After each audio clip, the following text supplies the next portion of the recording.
All right, Arizona Cardinal fans, this is the Red Rain Podcast. This is episode 208. So please welcome in your host, the one, the only, Walter Mitchell. Thank you, Kyle Little Rock Ledbetter, who sporting a like Gardner Minshew look these days. We're going to talk about Gardner Minshew in a minute. And he's got his San Diego Padres hat, so on the eve of a new baseball season. And so getting excited about that. And here is Sam the Man from Scottsdale via Saguaro High School, where he took the team to a state championship. Weren't you a linebacker? Yes.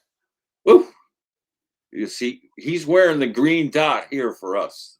We recruited him, and he's got the headset on. We got him going. So today we're going to pick up where we left off last week. We took care of the defense and examined it up and down at each position. We're going to do the same on offense today. I think we're going to be interested to hear what we're going to have to say about our offensive personnel, which I'm very excited about, to tell you the truth. And then we're going to talk about some, Ty Simpson. We're going to talk about Carson Beck, and kind of get a feel for who might be the better quarterback in this draft. If we're going to draft a quarterback, I would say those two guys are ones they would first look at.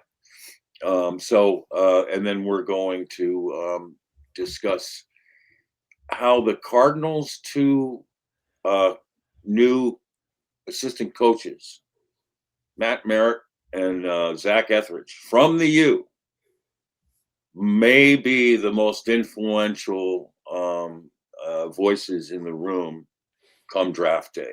And I've had that suspicion all along, and I want to expound on that at the end. So we're going to start with the offense and with the quarterback position. We've got Jacoby Brissett, Gardner Minshew as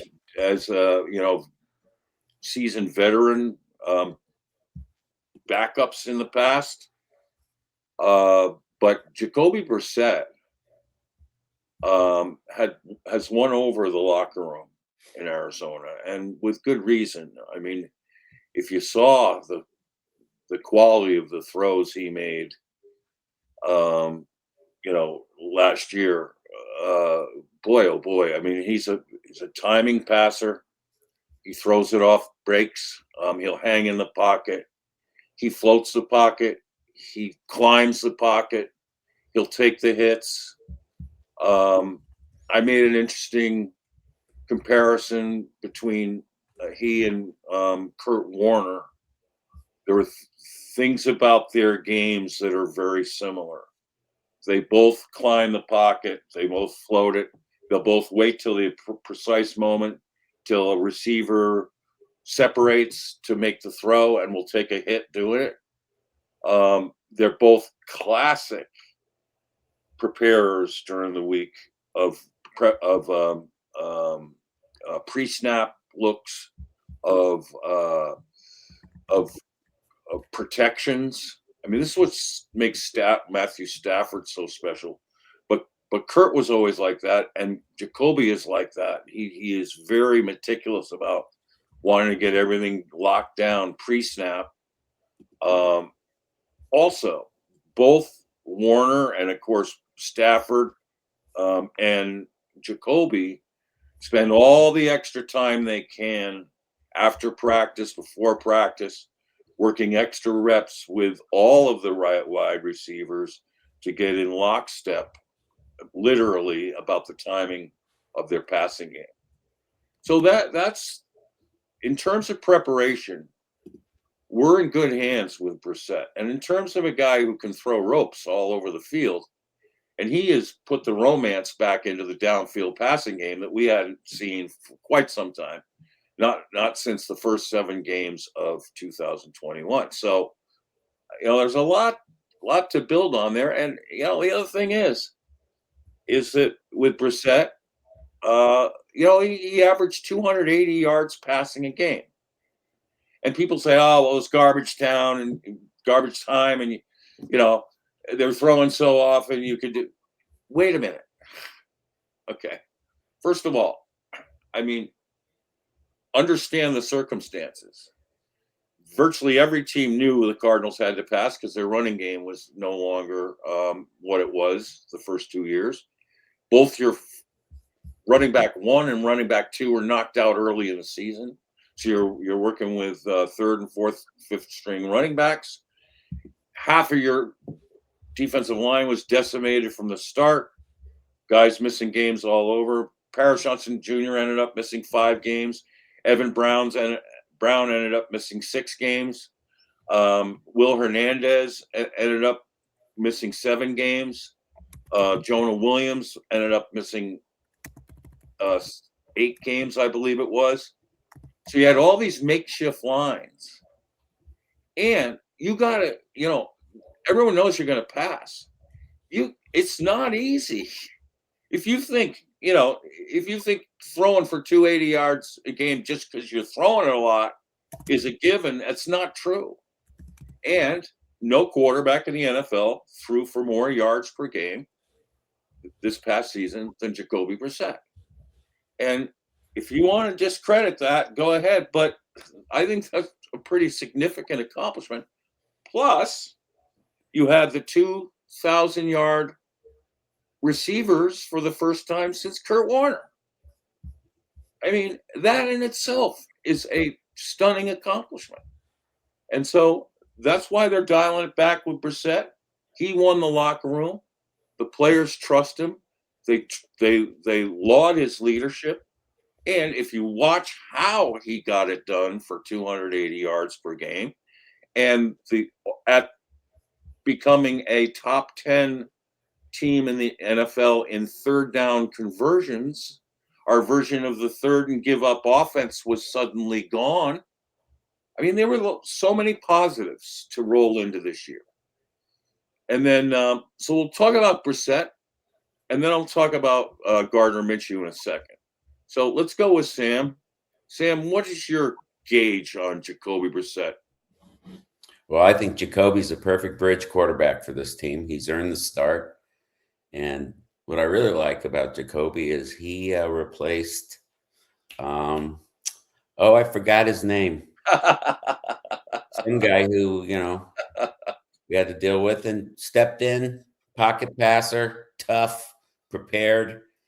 And look what he's done for the reputation and playability and improvement of his wide receiver corps, especially Michael Wilson, who is a completely forgotten man when what's his name? I can't remember that kid's name, was behind center. So I'm thrilled that Jacoby's our quarterback, and I hope that I'm a little concerned that Gardner Minshew is making more money. And I've heard a lot of rumors, and rumors are rumors, that Jacoby might be traded. I hope that's not the case. With a solid running game, I think Jacoby will do a good job this year. Excellent. I do too. Little Rock? Yeah, I mean, the locker room wanted Jacoby, and it seems like the locker room is going to get Jacoby as their starting quarterback. Now, part of that is they're paying so much money to Kyler Murray that, affording a 25, 30, $35 million quarterback on top of that was not feasible given some of their other offseason moves. But like Sam said, it's a bridge quarterback.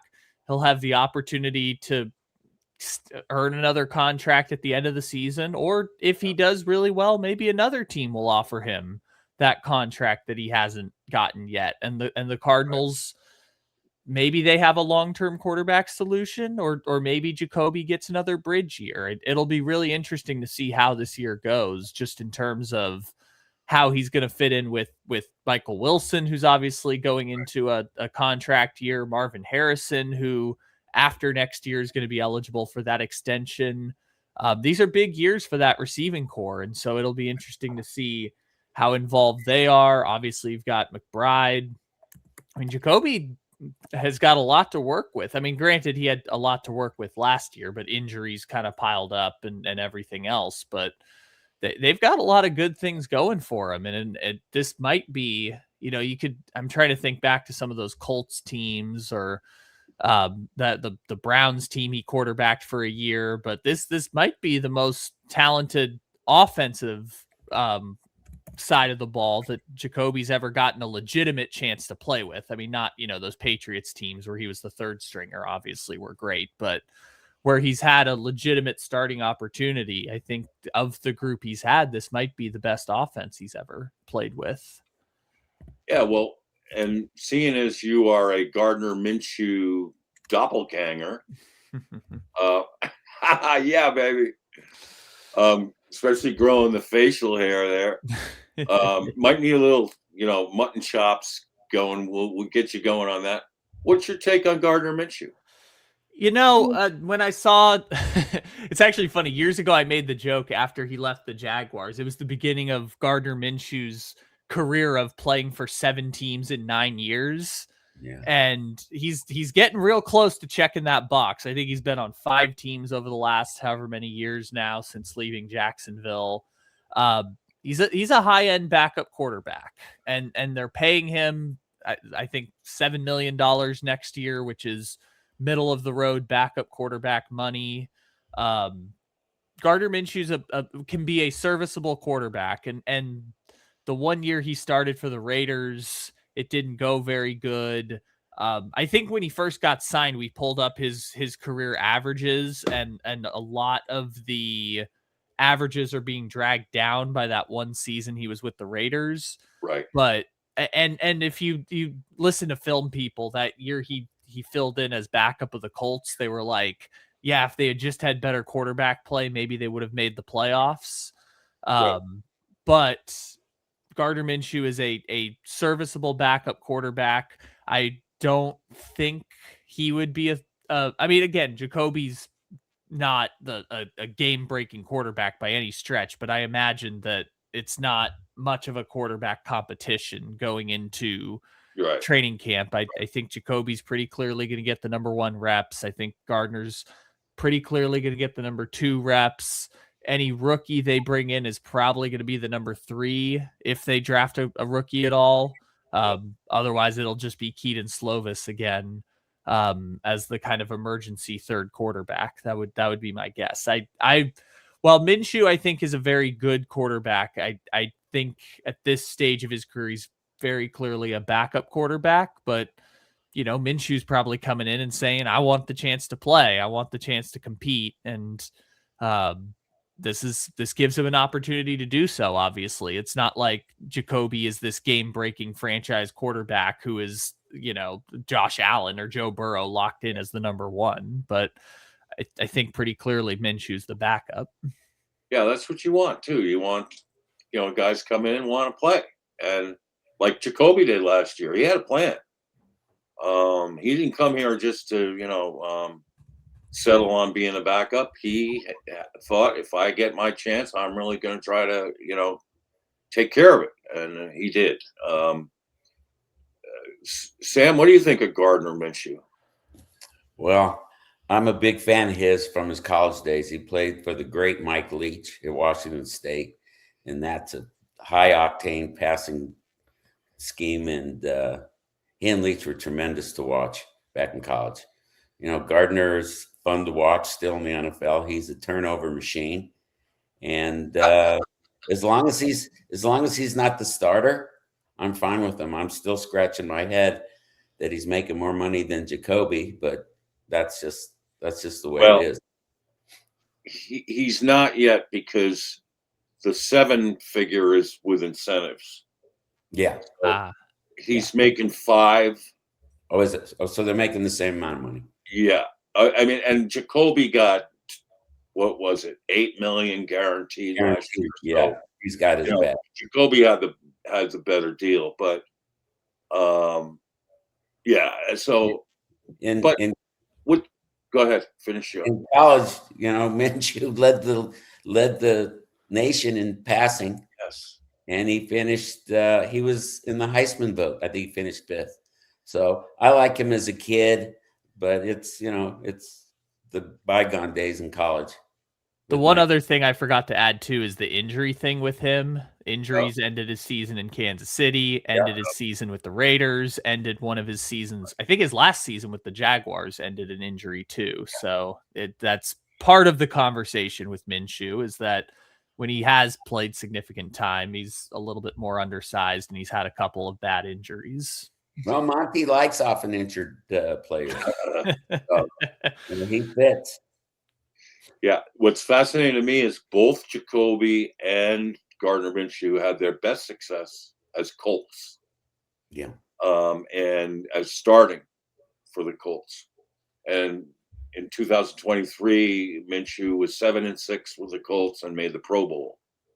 So he had a pretty solid year there. And the Pro Bowl was because, of course, Mahomes wasn't going to play. Allen, they were all tied up in the playoffs. But still, I mean, to get that honor, having a good, solid season in Indianapolis was a good thing.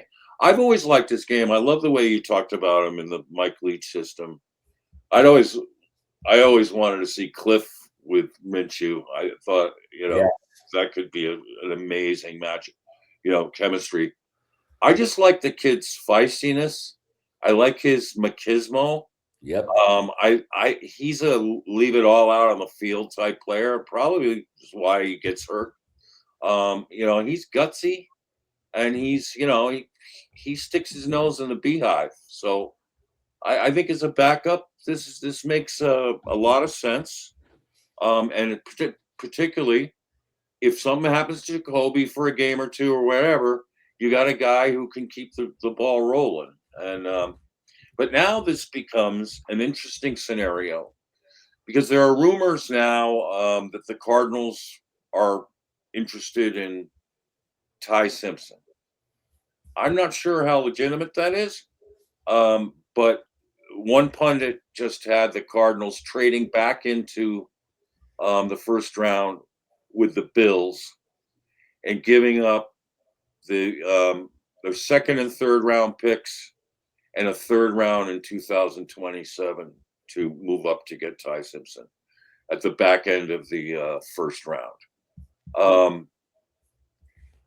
My thing about that is I think Ty Simpson's going to be long gone by that pick. The tape's just too special, particularly the first 10 games. 20 touchdowns to 1 interception in the SEC. I mean, that's phenomenal. Now, the thing you worry about are the injuries late, and he's only started for 1 year. So he doesn't pass the Bill Parcells test. And I was thinking that if the Cardinals were really interested, they probably have to, they could probably trade down a little bit. They have to stay in front of the Rams. I think the Rams are going to pounce on them at 13. They didn't bring in Cliff Kingsbury for no good reason. They know they want Ty Simpson. And I think at 13, the Rams would take him there. They really want to get it started on getting Matthew Stafford's replacement. They also know with as good a team as they have, next year's draft, they're not going to get one of those top quarterbacks. So the time is now for the Rams. And I think you'd have to stay above them, although it wouldn't surprise me if they traded back over the Cardinals, thinking the Cardinals might take Ty Simpson. That's all too complicated for me, and I don't think the Cardinals should risk it. So, and I don't want them to trade down from 3. Knowing the history there, there's so many, there's 2 great pass rushers there for us.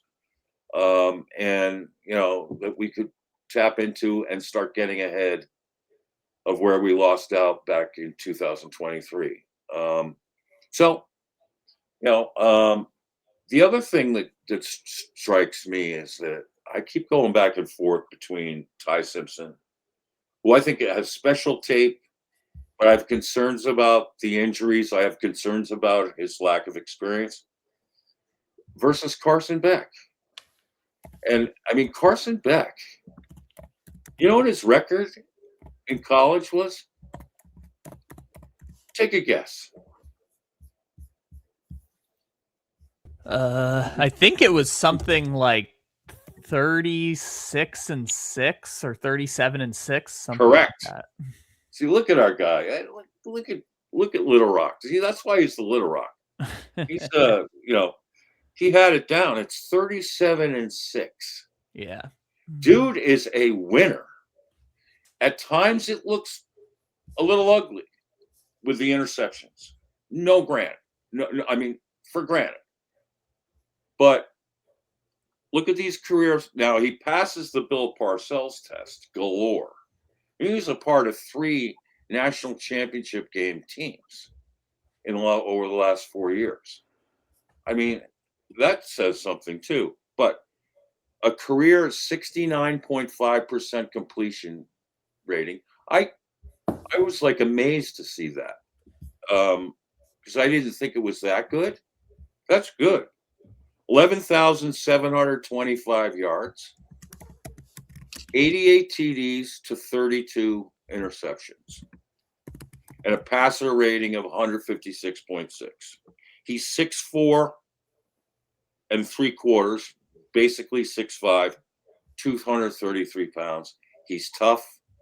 He fits the Matt LaFleur profile of you want toughness first and a guy who will stay in the pocket and make plays.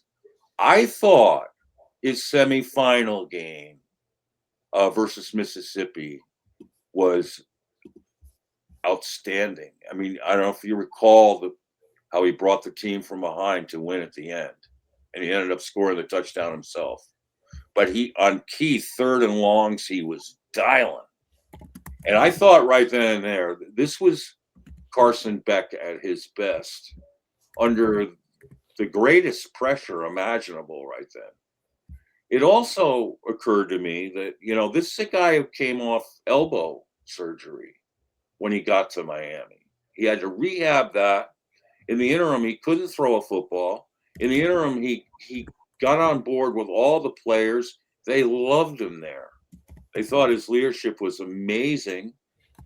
And, he fit their, the U profile of toughness and leadership. And, you got to give him a lot of credit. And I think he kind of gets a little short shrifted, in my opinion, given the fact that, he's been such a winner. 37-6. I mean, that is some cooking with oil. I mean, he is, and then the stats to prove it. So, what's your? Let me throw it to the panel. Let's go to Sam. The 2 quarterbacks.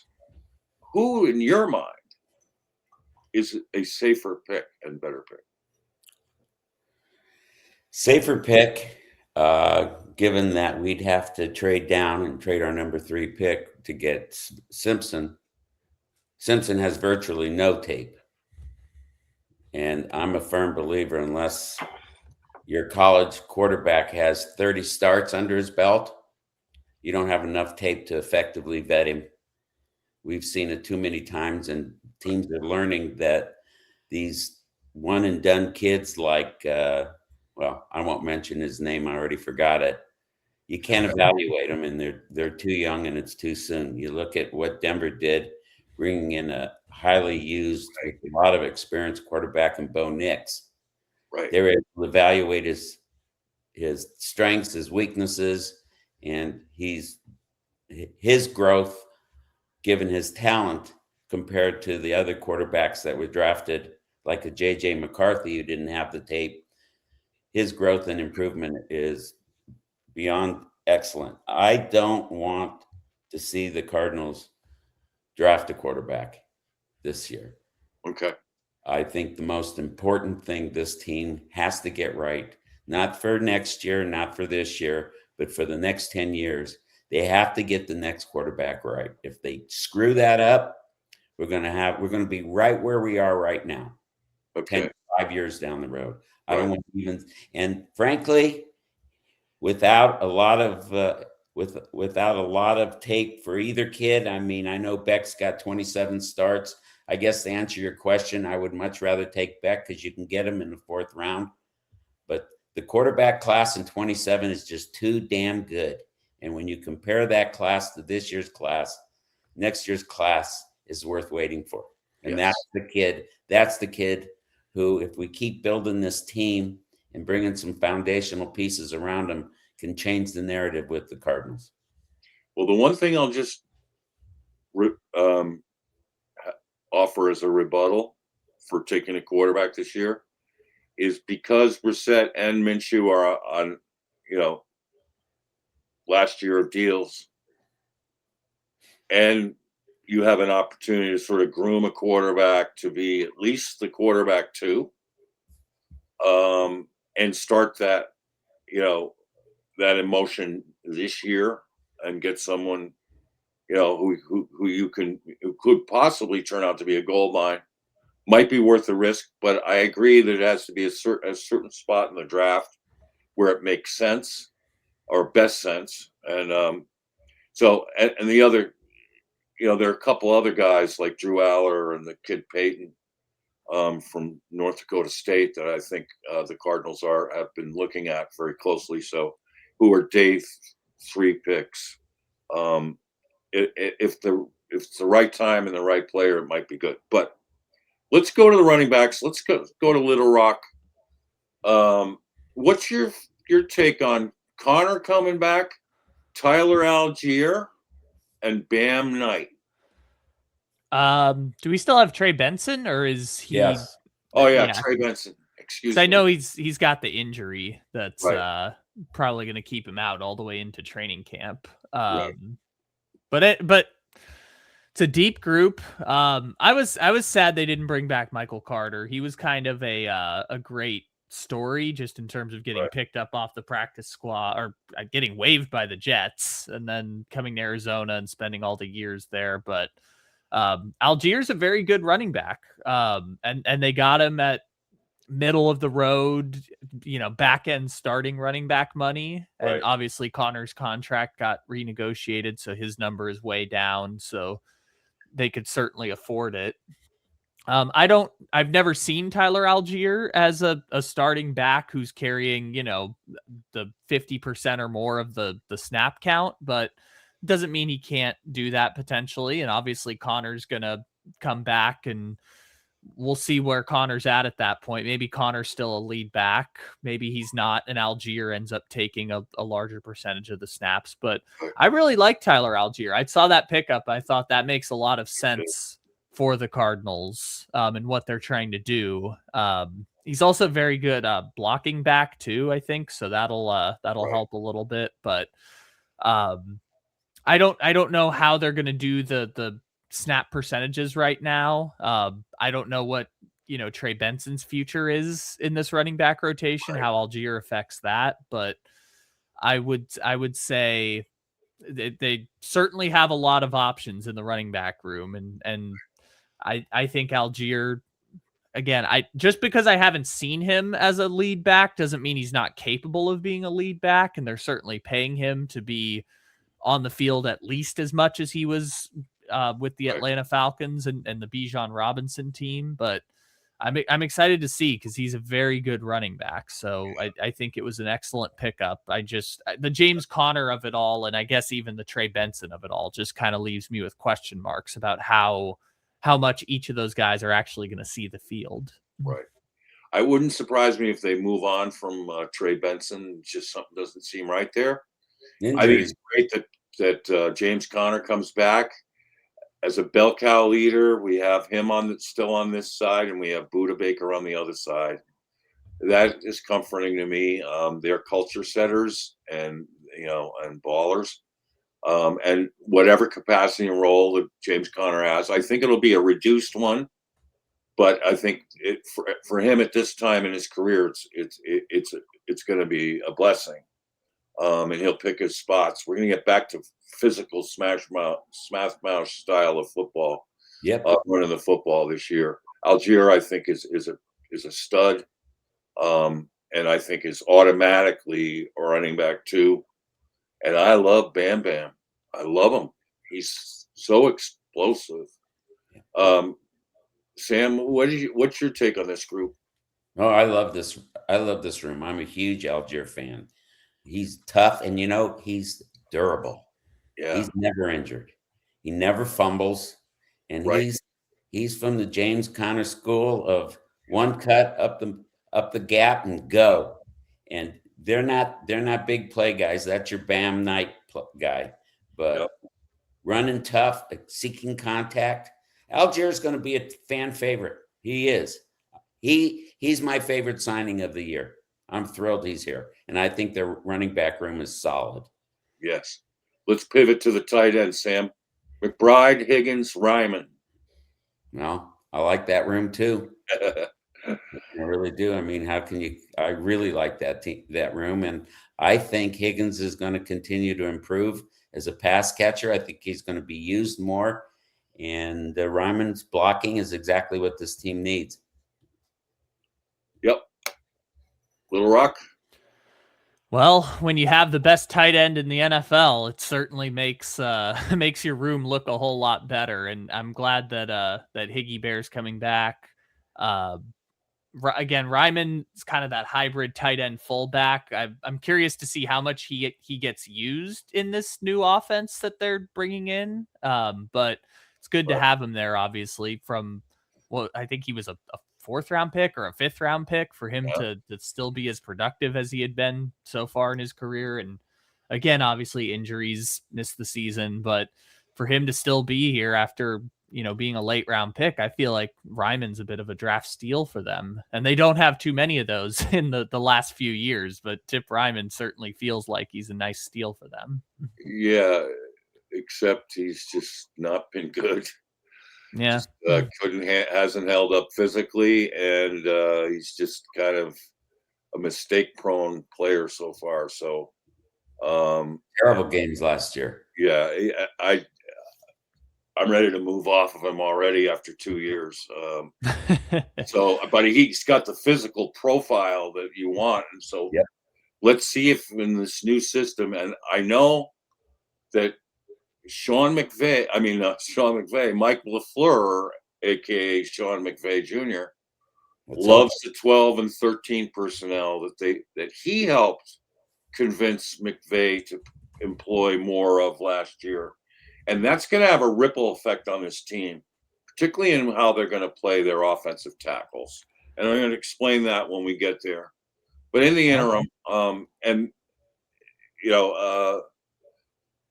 it's interesting because, Tip Ryman could be a huge component if he gets his head right and if he comes back strong at 100%.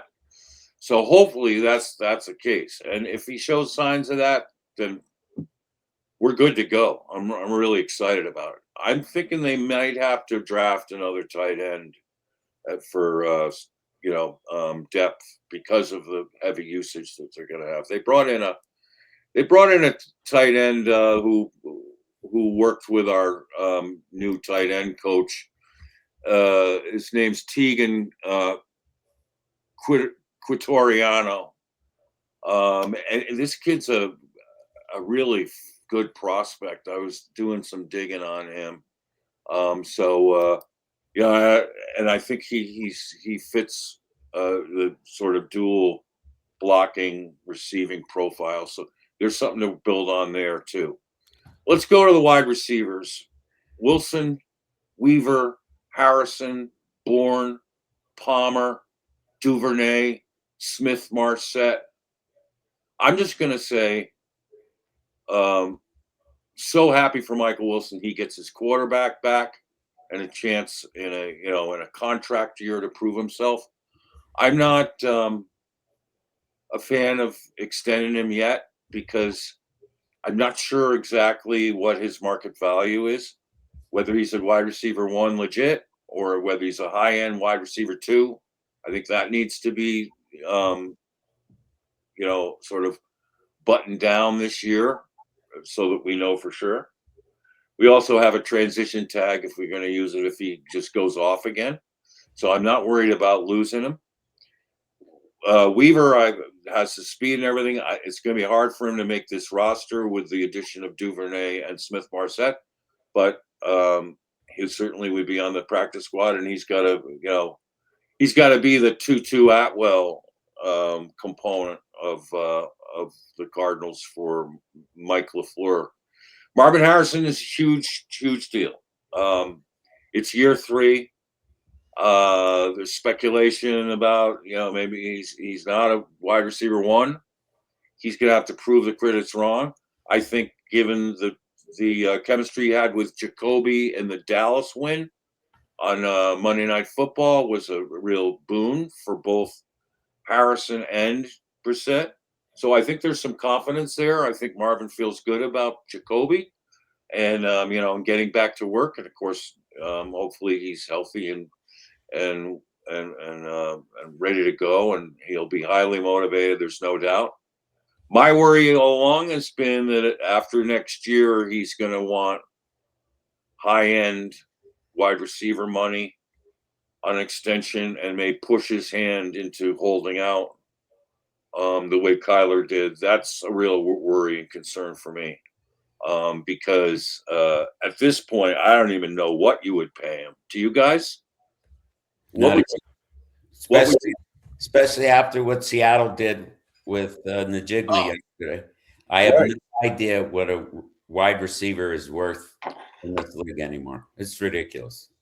Right. So, and that's out of control. Love Kendrick Bourne. Sorry, I misspelled. Should be a D in there. Kendrick Bourne is a third down crusher over the middle. He's clutch. Jacoby has a really good relationship with him. I'm sure it had largely to do with Jacoby that Kendrick Bourne signed here over the 49ers and Dolphins were also interested in him. So that's a really exciting move on the Cardinals' part. And then, Taywan Palmer looks like probably another year on the practice squad because this just got deeper with Duvernay. I thought that was a really cool signing. He can play the slot too. He could be our new Dortch. And then Smith-Marsette is a deep speed guy. I put him at slot here, but I think he's more of an X or Y receiver who's going to beat you downfield deep. So the depth here is attractive. I still feel like the Cardinals are going to draft a wide receiver somewhere in this draft because it's chock full of really good ones. So, and particularly, I think a slot receiver would be in order because Duvernay's on a 1-year deal.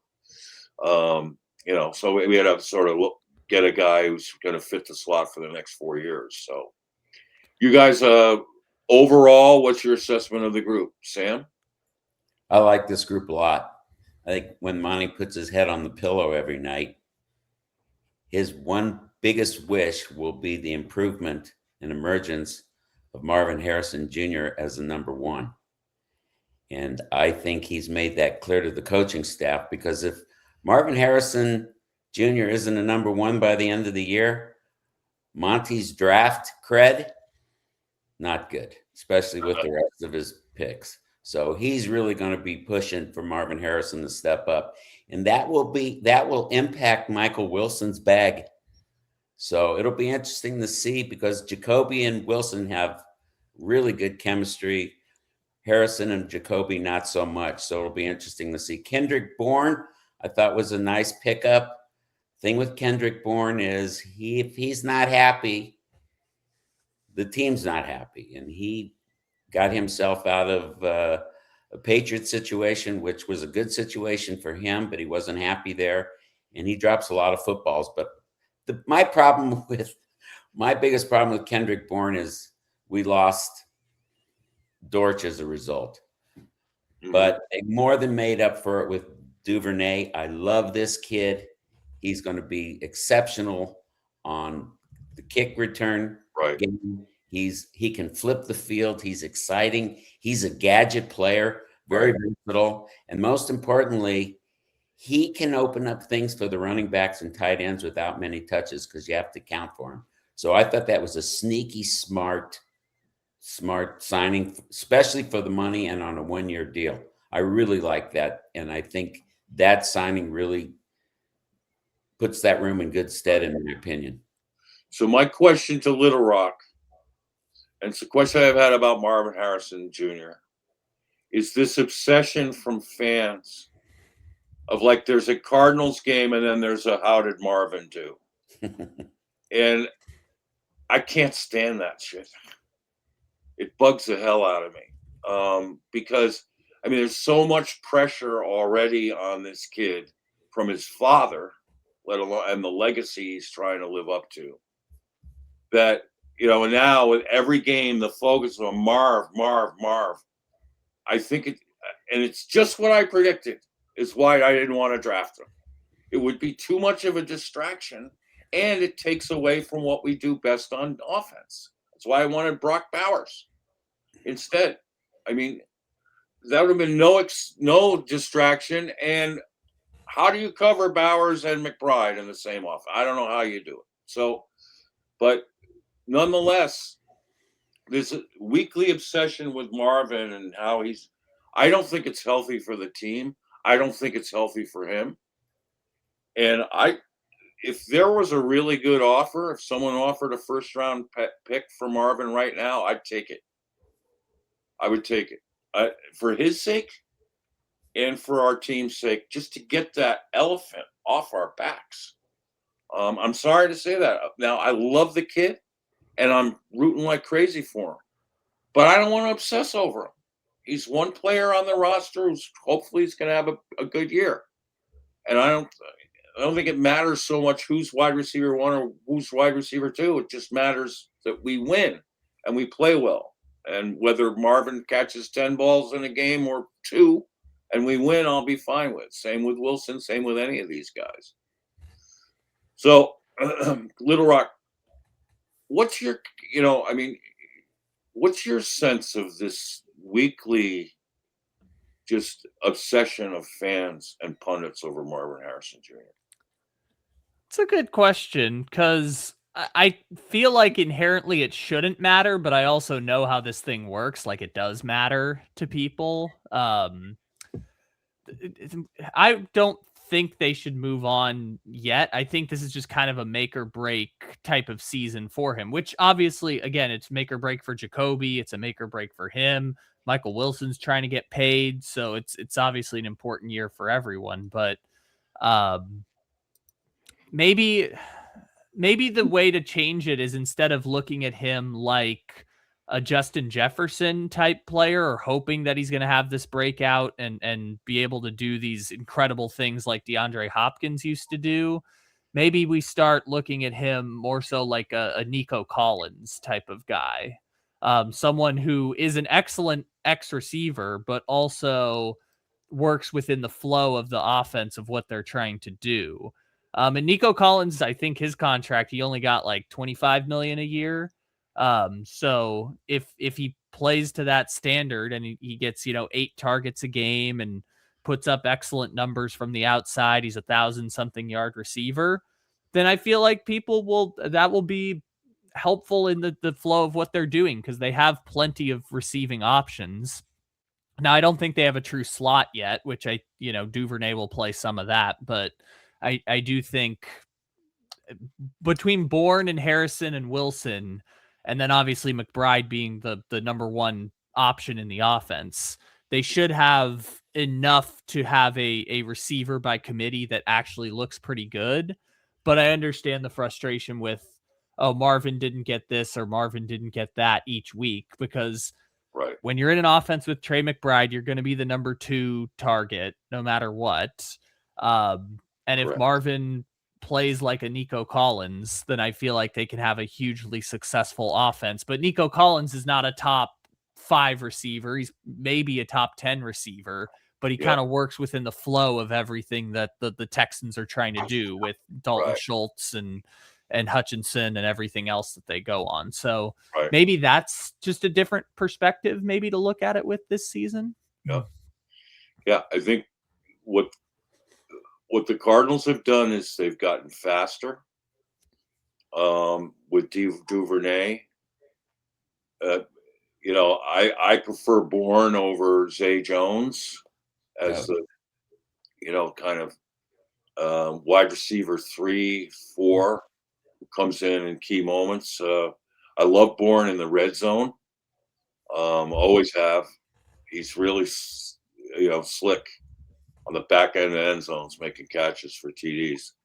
It used to drive me nuts when he was playing against us. So, and I know Sam's right. He does have a history of drops. That's got to stop. So hopefully he and Jacoby can get on the right page again because they've been together before. So now as we move on to the offensive line, here's what I believe the Cardinals' plan is. It's not going to be popular with those who are the Maui Goa, Fano draft a tackle at number 3 crowd.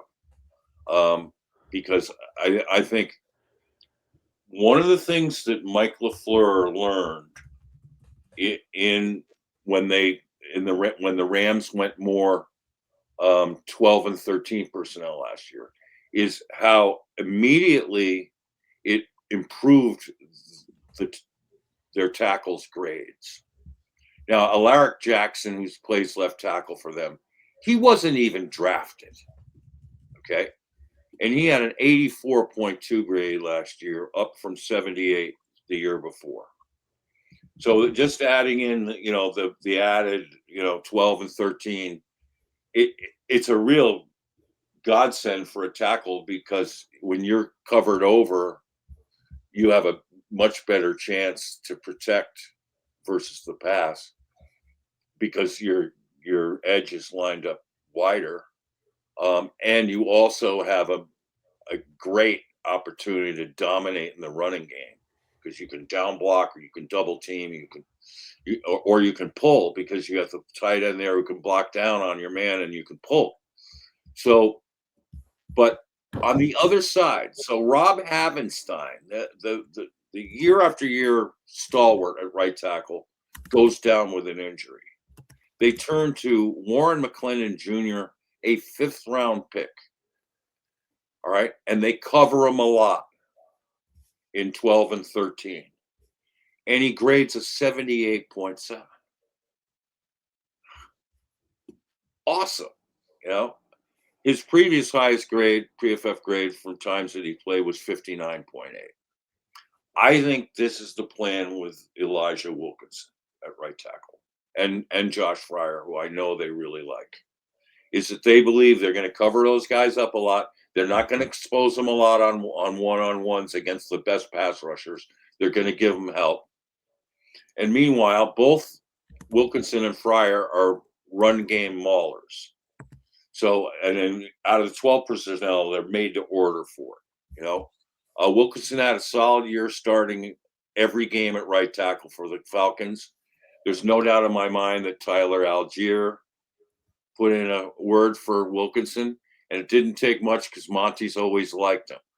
Now, when I went and looked at the physicals, Elijah Wilkinson and Warren McClendon Jr. are virtually the same physical player. They're both 6'5". They're both, like 320. They both have 34-inch arms. They both have 10-inch hands. I mean, they're basically the same physical player. And I think that when they looked at that, I think they're good with it and they're excited to see what happens. I do not see them drafting a tackle. Maybe one of the ones like Markel Bell or the kid from Memphis they like in day 3, but I don't see it in because people will say, well, no, you draft Max, from how do you pronounce his last name? I can anchor. I don't know how to pronounce it, but I love the prospect. But he wouldn't start day 1 for the Cardinals, not with the way they have this set up now. So I think they're not going to draft a tackle in round 2 or round 3. I think they're good as they are now. Now, here's my other thing: is that the depth here is really fine. It's as good as we ever had. Demontre Jacobs played pretty well for us at left tackle when Paris went out. He's an interesting prospect that they got from the Patriots. Suamalo comes in as the best left guard player that we've had in quite some time. He's a more physical version of Justin Pugh, and really excited to get him and to lock down the left side with Paris Johnson Jr., who needs a big year for his development. John Gaines, I think, is right in the mix with Adams and Pryor for the right guard job. I did an article on Gaines yesterday. Love this kid. I think he's got Pro Bowl ability. Pro Bowl. I'm saying it right now. If you look at his RAS score, raw athletic score, and if you look at the tape from last year of finally when he got his chance to play, he did some very special things. The thing was trying to get it consistent with a makeshift line and all that. I get it. But I think Gaines has as good a chance to start at right guard as any of them. And I love Adams, too. Adams can get off the ball. I think in year 3, he's going to be a really fine player. And I love Pryor where I love Pryor, too, is his right tackle. Last year, he had to start a game at right tackle for the Eagles against the 49ers, and he had like a 75 game grade. He played great at right tackle. Pryor is he can play all 4 positions except center. He is just a Swiss Army knife. Love that pickup for depth in case we need it again. And then, with Fryer and Wilkinson, I think they've got 2 maulers who they think they can protect in pass pro when needed. And I think they're pretty much set there. What's your guys' take, starting with you, Sam, on the offensive line and what they want to accomplish? Well, I agree with almost every point you made, Walt, especially with the depth. We have really good depth there, and we have a lot of veteran depth there. I'm looking at the right tackle situation, and I'm not as positive about Wilkinson and Fryer as you. They don't fit the scheme. They're not 5-tech guys. I don't know. You would know better than I, but watching offensive linemen for years, a mauler's a mauler. He's not a wide zone blocking scheme player. If you're slow-footed, you're not gonna cut it in LaFleur's scheme, and that includes. I'm not high on Isaiah Adams' growth in that scheme, nor Matt Pryor's, and I certainly don't like Wilkinson. We got rid of Jonah Williams, and he deserved to be kicked down the road, but then you replace him with Wilkinson. I don't get it. And there were plenty of offensive tackles for not a lot more money, especially when they're sitting on $31 million that they could have brought in here. So I don't know what they're going to do in the draft to fix this. And they probably won't do anything in the first round, and they shouldn't. I agree with you. But maybe second, third rounder, there are a couple kids there who are perfect fits for the system. And I think day one, they may not start, but halfway through the season, they might be ready to go when Wilkinson proves that he's not our right tackle. I like Udo better than Wilkinson, although Udo is a penalty machine. Yeah. He's perfect fit for this game. He needs some development. So other than right tackle, I'm happy with the depth. I love the Samalo signings. Yep. And I think that offensive line is as good as we've had in a while because of the depth. And I think John Gaines is going to solidify that right side. He's the guy who fits this scheme. I was thrilled to see you had a special post about him. I'm a big fan of his. He's an ascending player. And I agree with you, Walt. He's got Pro Bowler written all over him. Yeah. He's got the package. Yes. Intelligence. Very smart. Very smart player. So, and his college coach, where he was so successful at right guard at Yep. UCLA, is Justin Fry, and they are reunited, and it feels so good. So I can see that happening. Yeah, I think you may be right about those right tackles, unfortunately, but I also think it's possible that because of the success that McVay, I mean, and LaFleur had with Warren McClendon Jr., that maybe they can get something similar out of at least one of those guys. No. Or Matt Pryor, who played well for the Eagles there at right tackle last year, or Oli Udoh. He wasn't on here when, he just got added. So I had done this a couple, 10 days ago. So I didn't add him in there yet, but he's in there now. I don't see the Cardinals making all of those signings to bring in. What they basically have is 5 homegrowners, guys they drafted or acquired as college free agents, in Johnson, 1, Gaines, 2, Hayden Connor, I haven't mentioned yet. I really love him as a combo guard center, swing guard center. Isaiah Adams and Josh Fryer. And then you have the 5 UFAs. That they've solidified this. The symmetry of that is really cool. And, I kind of like what they're doing with that. But it only is going to matter if they do their plan at right tackle works. Otherwise, we're going to have, the Boo Birds out fast and furiously on this group. So let me turn the special teams over to Little Rock. There's a kicking competition. They re-signed Chad Ryland and Josh Carty. Who do you like in that matchup? I mean, I would go with Ryland. Yep.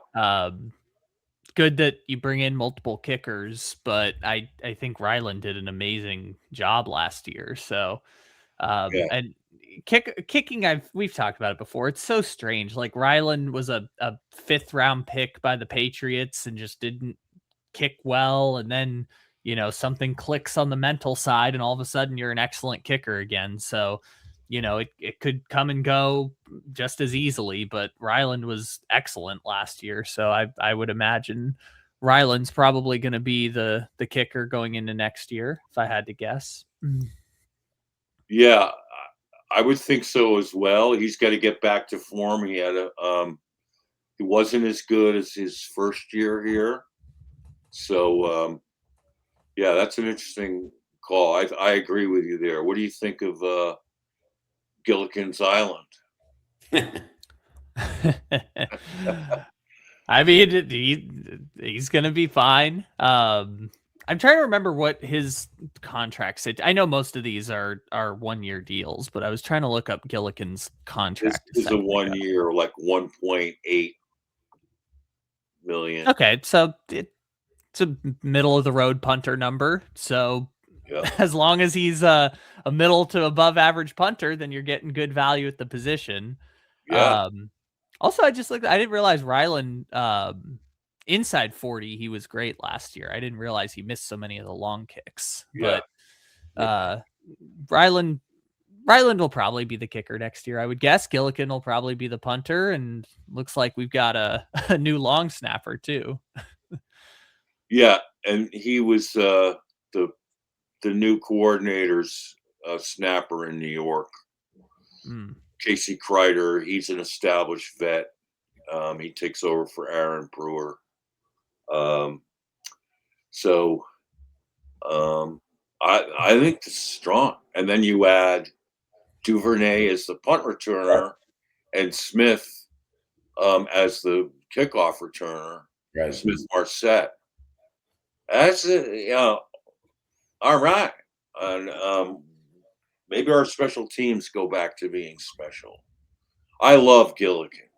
I'll take his 3-hour tour anytime. He can place it, he can boom it, he can hang it.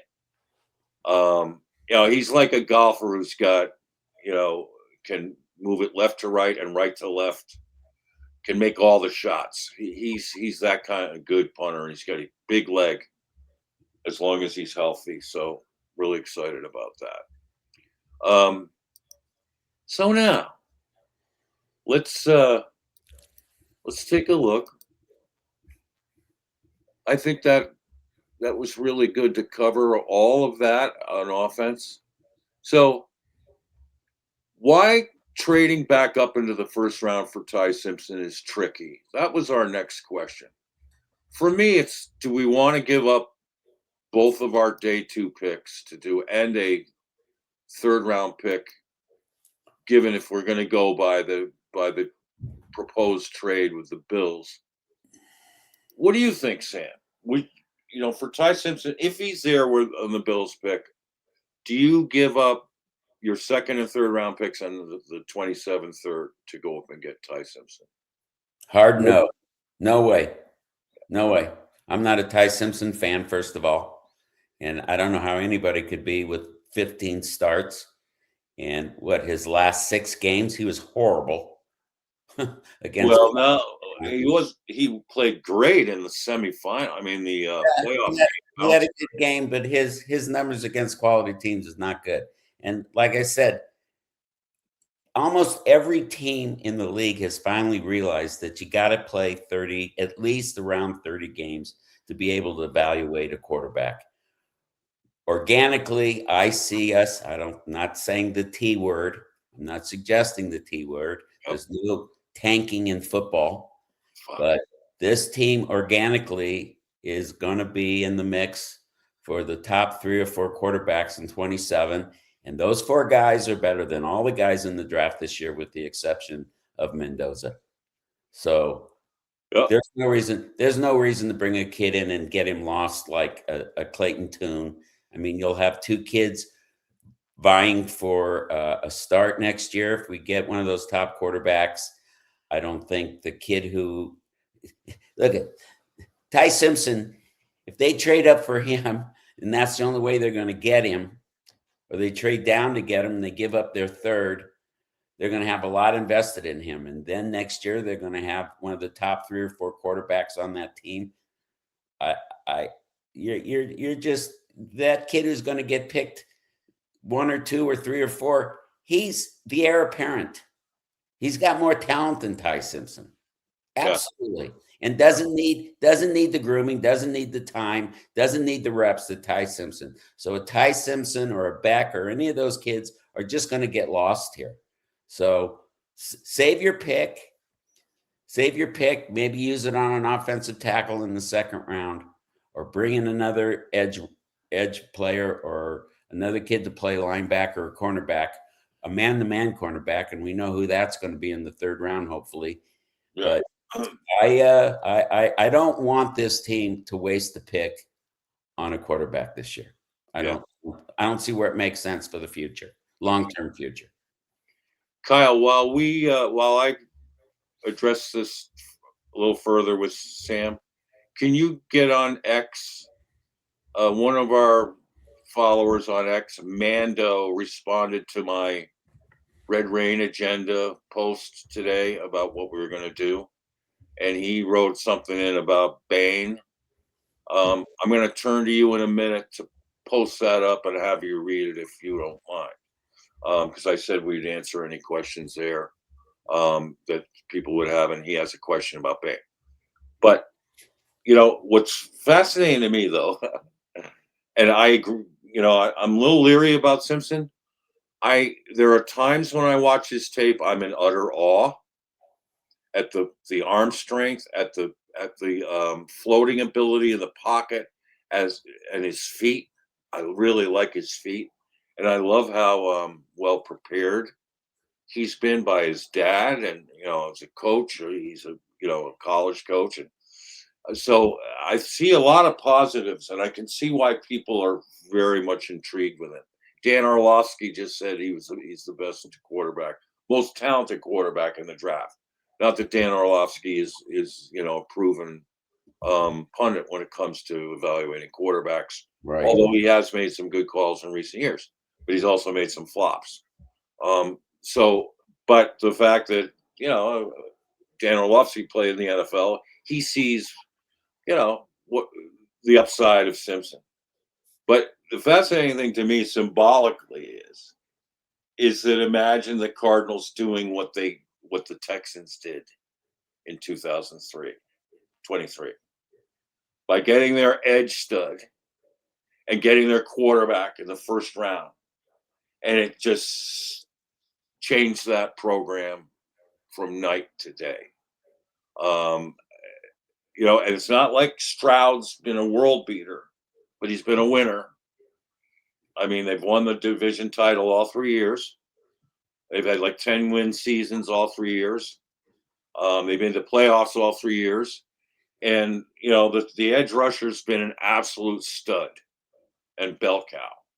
And it's just interesting to me that there's a chance there. Now the Texans gave up a lot to get those guys. So to get Anderson. So, if it would work out, if Ty Simpson, I do see the virtue of starting a young quarterback's clock earlier rather than later, because you get him in the system. Now, I think if the Rams draft him, as I suspect they will, it's a perfect scenario for them because they'll do the Patrick Mahomes thing with him. Just have him sit behind Stafford for a year and groom him, teach him, which is exactly what Ty Simpson needs. Exactly. And the Cardinals could do the same if they took him. I mean, I don't think Ty Simpson, you want to draft him to play him this year. You want to draft him to groom him for next year, and get him set. Now, you play him some if you can, but, there's not a pressure scenario to put him in right away. And you've got to develop him first. So, and this year, Sam, we've got some guys who've coached quarterbacks suddenly, don't we? Yes, we Unlike do. the last regime. So I know that, I agree with you. It's so risky when you don't have that much tape and you have, and the problem that he had, Ty Simpson, was he had an intestinal issue. He had a cracked rib. He had shit going on health-wise. And not that it's total excuse, but I thought his bounce back game in the playoffs was from the SEC championship game. Bummer was very impressive that in a week's 10 days time he came back and did that. That was that showed his resiliency and his ability to fight back. So, Kyle, did you pull up the Mando question? Got it here. Look at this guy. See? All right, would you read that, please? Would Ruben Bain be just another player we picked that because he didn't fit the scheme? As an edge rusher, he's slow. He lacks burst and acceleration off of the LOS. Currently, the Cardinals run a 3-4 scheme. So how would he fit in? 3-tech defensive tackle? Does he overtake Darius Robinson? I just don't see how we can be comfortable at all to put him out there as one of our 3-4 outside linebackers. And if we make him our pass rushing 3-tech, he'd be taking over Robinson's role. Are we ready to give up on Robinson altogether? Bain is best suited for a 4-3 defense, in my opinion. As great as players are coming out of the draft, one of the biggest reasons that some of them end up busts is because they didn't fit the scheme and weren't used right. I have a feeling that's how it'll end up if we pick Ruben Bain. All right. I see a totally different player than what you're describing, Mando. First of all, you're the first person I've ever seen say that he lacks acceleration and burst off the line of scrimmage. Yeah. He is a human wrecking ball off the line of scrimmage. what he does is doesn't have the fast first step like Bailey does, but there's a reason for it. He's like a boxer. He throws a jab. He throws a jab because he wants to see how the tackle reacts, and then he goes. What he has that Bailey doesn't have is he is a bull rusher deluxe. And when he gets his hooks in on you and his lower body strength is off the charts. And the strength of his upper body with his arms, and I think his short arms actually work to his advantage in leverage and how he moves people and chucks them. He throws 320-pound linemen around. He is one of the strongest players at the point of attack I have ever seen coming out of college football. He's like a keg of dynamite. But you have really good questions about 3-4 versus 4-3. Now, the common comparison I've been hearing that makes a lot of sense to me is Brandon Graham. And by the way, Josh Sweat was always at his best when Brandon Graham was on the other side. And I think the chemistry of that is really appealing to me. With Bain, I don't think it matters 3-4 or 4-3. I agree. You put him on the edge and you have him seal. He is great at sealing and playing the edge, keeping it outside shoulder free. He's already textbook at that. So you can do that as a 34 outside linebacker. I do not see him as an interior player, except maybe sometimes if you want to rush him up the middle on passing downs. But I don't see him as a 5 technique in Darius Robinson's spot. That's not going to be his pro game. It's going to be on the edge, and he's going to dominate on the edge. The other thing is he's got his motor is so good that, and he's got the charisma and the alpha. I mean, this is a perfect segue into what I want to discuss at the end, Mando, and I appreciate you asking the question. Because I think the Cardinals draft at the top is as simple as this. Now they have the 2 University of Miami coaches, Matt Merritt as running back coach, Zach Etheridge as cornerbacks coach. They have the perfect intel. And the simple question is, at University of Miami, you every day you were around Ruben Bain every day. You were around Francis Malagoa every day. You were around Keontae Scott every day. You were around Markel Bell. All these guys who are coming into. You were around Akeem Mesidor every day. Who's your bell cow? I mean, and is it close? Who's the alpha in this room? The program game changer. And there is no doubt in my mind, they would all say Ruben Bain. There is absolutely no doubt in my mind. And that in itself should be the endorsement that, provided the Jets don't take Bain, that this is what the Cardinals need. They need an alpha on this defense. I mean, on a defense that lacks alphas other than Buddha. And Sweaty showed a little bit of the alpha last year too. But imagine putting Bain on the opposite side of Sweaty. And having that mentality. And I think it would be a dream scenario if you can match Bain with Keontae Scott, who, I say unfortunately, just ran a 4.3. Yeah. At his pro day. Oh my God! Please no. I mean, please yes. If we have him, but that might have just sealed his ticket to the first round. And so, if there's anyone we want to trade back in for me, it would be Keontae Scott. The dude is special. The 2 of them working together on the same side. The other thing is with Bain works with edges so. I mean, Buddha works with his edges so well. The chemistry between Bain and Buddha, you know, how safeties can cover for you know, if Bain takes an inside route and does a spin move, Buddha's there to pick up contain. You know, Buddha was great that way with Chandler Jones. They had a chemistry like deluxe.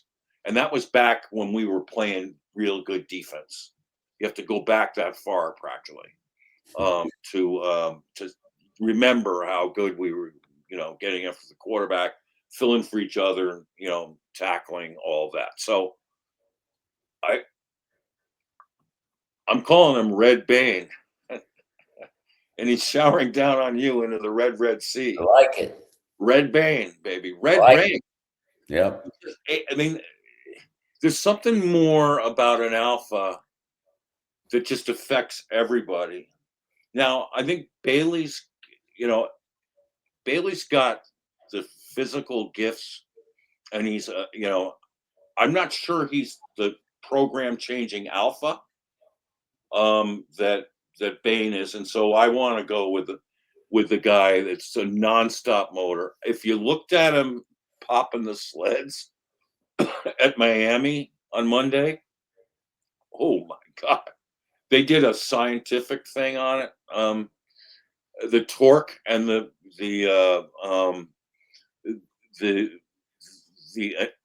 pounds of pressure he put on that bag are just off the charts. This guy is tremendously strong. Jason Taylor. Do we know Jason Taylor? The stud edge guy who's a coach at Miami. Might have heard of him once or twice. Yeah, right? He groomed both Bain and Messidor. Yeah. And Messidor got more sacks because he wasn't the one getting chipped. Yeah. All right. And if you watch, you see, I see a lot of edge guys get chipped and sort of slow down and give up. Oh, no, not with Bain. That just angers him even further. And he is like the Tasmanian devil when that happens. He is all, you know, he's a whirly bird trying to get out of that, work his way out of that double and the chip and everything. So I think you do it as a culture thing. And I think that, you know, his power translate to speed too. Let's go back to Mando's quote there, and I'll just going to turn to the panel to respond to Mando again. I'll turn it to Sam first, and then we'll have Little Rock. Well, what Mando said too was he's slow. I see him as cat quick. I mean, he's not slow.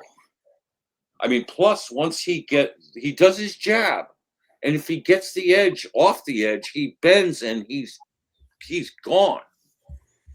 As an edge rusher, he's slow. No, you don't get 85 pressures. A lot of them coming off double teams and chips being slow. How about the play against Indiana, where he took, you know, he beat the left tackle, who's Carter, who hadn't given up a sack all year, and chased Mendoza down from behind like a bull going for a matador. I mean, it was just, I mean, he's got that extra gear to get to the ball that you love. So to describe the nature of his play as slow, I think is a mistake. All right, Sam, how do you react?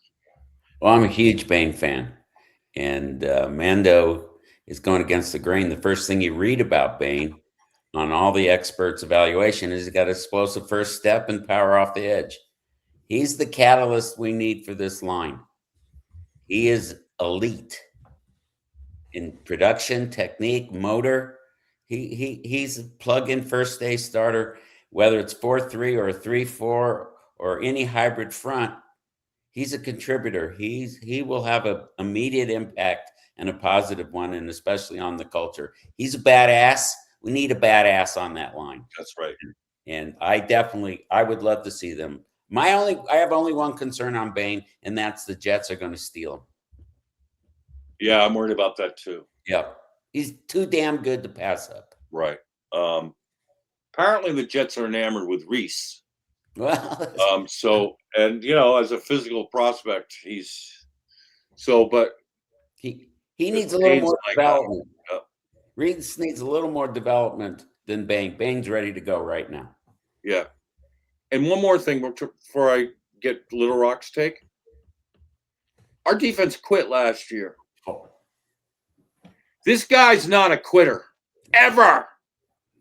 This guy never quits on a snap. And he plays the whole game. He never quits. That's what we need.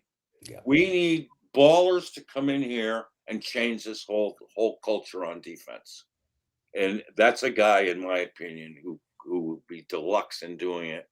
And I think he'd be given a huge welcome by everyone on the staff. And to know that these two Miami coaches have gone to bat for him and said, look, guys, this guy is special.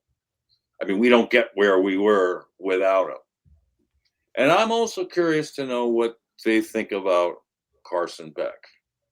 That would be curious to know, too, because I'm kind of fascinated with Beck. I think he's gotten a bit of a bad rap. And I think if you can get him in a bargain spot in the draft, I think could be worth it. But I also want to know what they think of Markel Bell, the big tackle. I mean, this guy is such a prospect.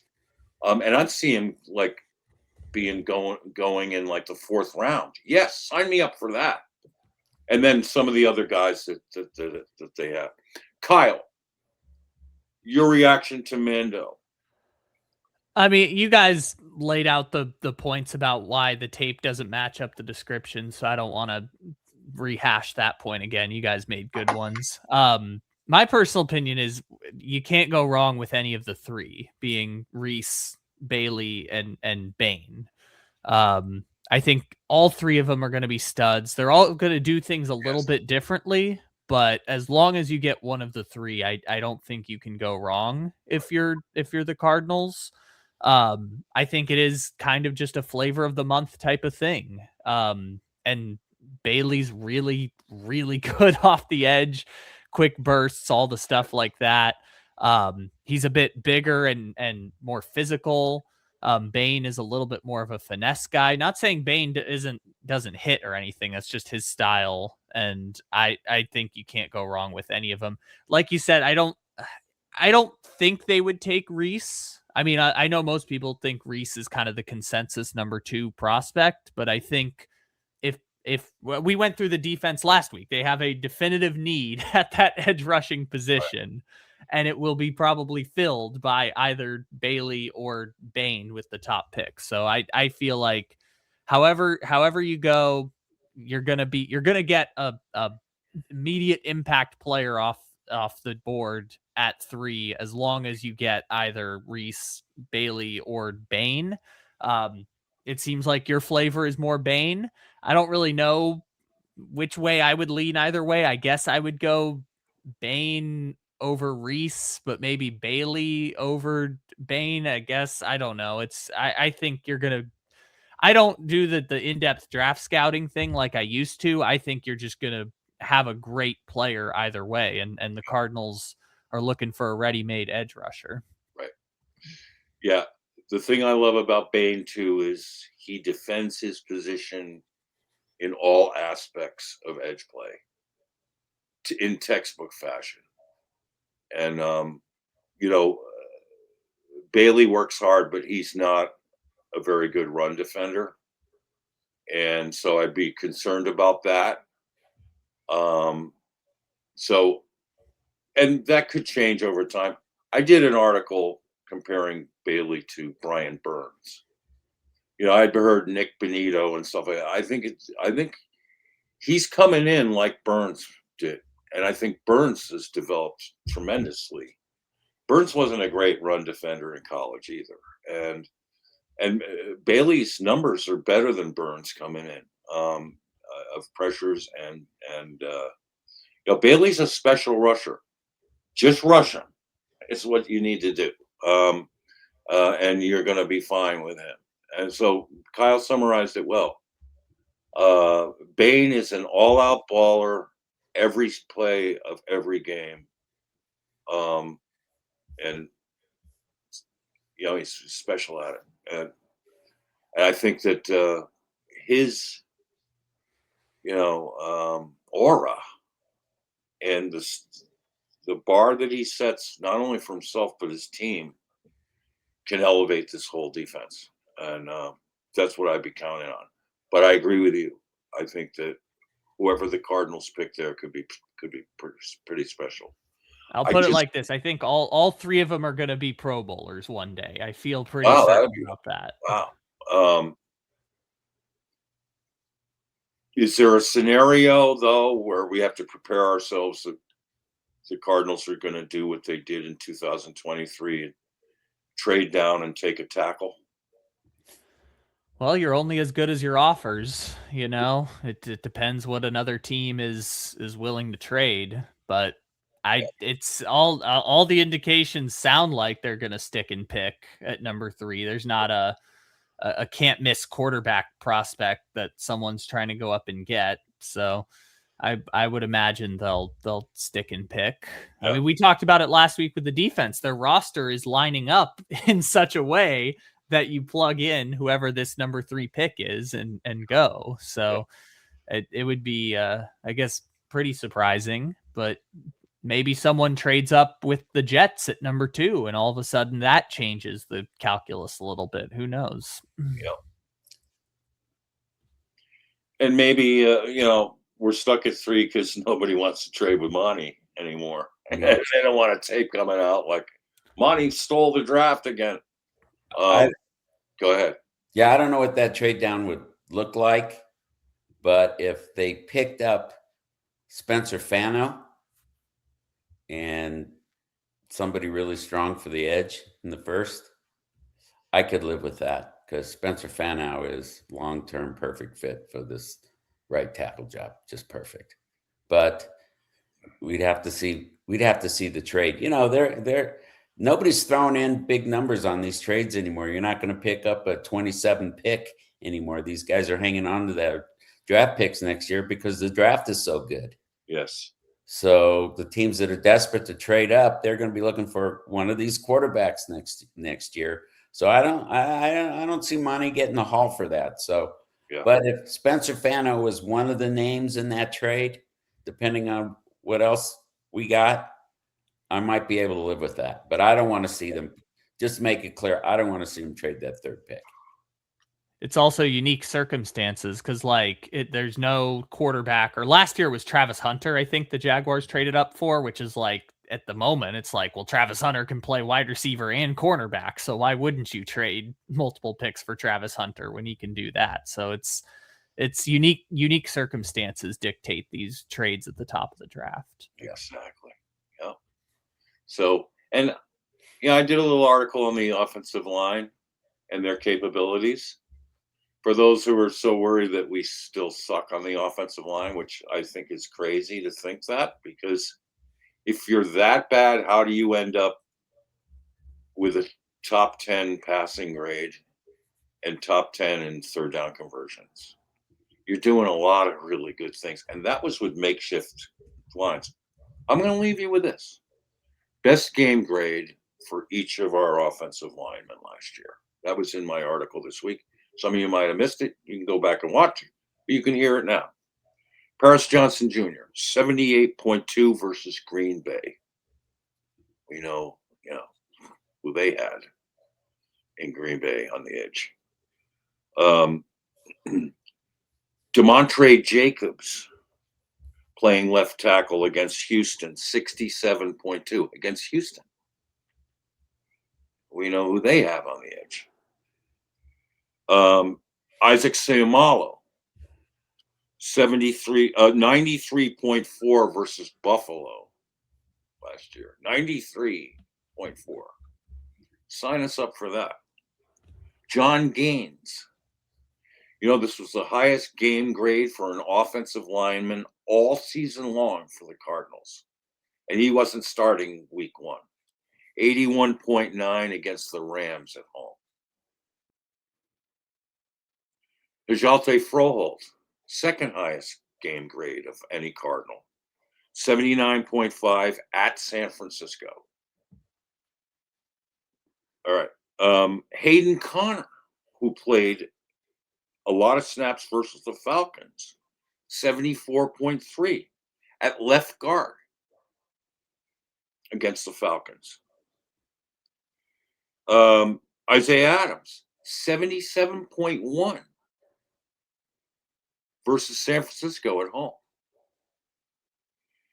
Matt Pryor of the Eagles, playing right tackle, 75.6 against the Rams. We know who the Rams have on the edge. I mean, knowing we have Pryor in the bullpen, I think that's one of the best signings that Monty made. I love that kid. He can play it all, and he can play it well. It's like having Beach at all four, back in Beach's prime, in all four spots. And then Wilkinson, his best game was at State Farm against the Cardinals, 74.9. And he was playing against Sweaty, and so he was holding his own there in that game, and that must have left an impression. Josh Fryer against Atlanta, playing left tackle. Josh Fryer, 69.2. That's a game, man. That is a game. And those Atlanta edges are good. Those young edges. So, I mean, that's playing left. I never thought Fryer could play left tackle. But I knew they needed a swing. The dude went out there and balled. And then Olioto, his best game last year for the Titans was a start he had against the 49ers, 79.5 at left tackle. That just shows you what they're capable of. Now the question is consistency and working together and getting it right. But it's not like, so don't, please refrain from still saying Cardinals offensive line sucks. It does not. It does not. There's quality depth there. There's quality talent there. And what I love about what they're doing is they seem to be committed to the players that they brought in and drafted. To Paris Johnson Jr., to John Gaines, who they drafted both in the first year, to Isaiah Adams, who they drafted, to Christian Jones, I haven't even mentioned. They're going to give him every chance. To Josh Fryer, who they brought in as a undrafted free agent. So there are plenty of pieces to work with there, and you have to like the way that Justin Fry got things better and better as the season went along. It was a rough start, granted, and I think he could have expected that given the shoes he was filling and coming into a new system and first time in the NFL. You've got to give him, some slack. It's only fair. But now they liked him enough to retain him. Let's see what he's got in year 2. So with that, thanks for joining us. This was fun doing the last 2 breakdowns of the roster. Next week, we're going to talk about trades. People that I think on our roster we might be willing to trade given the right price. And guys who I think we might want to consider trading for. So next week are the trade wins, and we're inching our way towards the draft, so we'll be talking about that more and more. In the interim, may the red rain shower down on you into the red sea. Red rain.